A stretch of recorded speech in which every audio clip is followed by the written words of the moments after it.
जब सीमाओं के पार दिए गए बयान देश की एकता पर सवाल उठाने लगे, तब केवल प्रतिक्रिया नहीं, स्पष्ट संदेश देना जरूरी हो जाता है। आज हम बात करेंगे उन हालातों की जिनसे जुड़ी है भारत की सुरक्षा, सम्मान और पूर्वोत्तर की पहचान।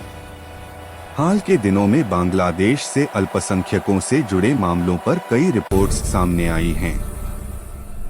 इन घटनाओं को लेकर अंतर्राष्ट्रीय स्तर पर भी चिंता व्यक्त की जा रही है। इसी बीच कुछ कट्टरपंथी तत्वों द्वारा भारत की भौगोलिक एकता को लेकर उकसाऊ बयान दिए गए, जिन पर स्वाभाविक रूप से देश के भीतर कड़ी प्रतिक्रिया देखने को मिली। इन बयानों पर नागालैंड से बीजेपी विधायक तेमजेन इमना अलोंग ने सार्वजनिक रूप से अपनी बात रखी और स्पष्ट किया कि भारत की एकता केवल नक्शे की लकीरों से नहीं, बल्कि लोगों के संकल्प से जुड़ी है। इमना अलोंग ने अपने बयान में भारत की सांस्कृतिक और ऐतिहासिक विरासत का उल्लेख करते हुए यह संदेश दिया कि पूर्वोत्तर को कमजोर समझना एक बड़ी भूल है।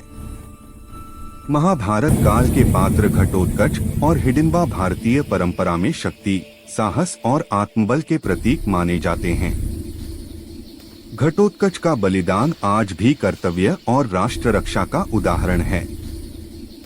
जिस क्षेत्र को चिकन नेक कहा जाता है, वह वास्तव में सिलीगुड़ी कॉरिडोर है।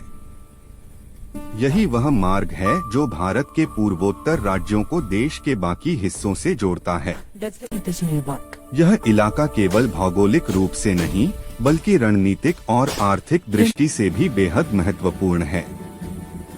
पूर्वोत्तर की आपूर्ति, संपर्क और विकास इसी से संभव होता है।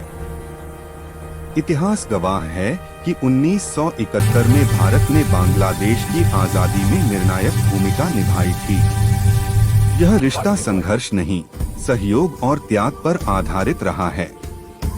पूर्वोत्तर के लोग खुद को किसी अलग पहचान में नहीं, बल्कि गर्व से भारतीय मानते हैं। यहाँ की विविधता भारत की सबसे बड़ी ताकत है।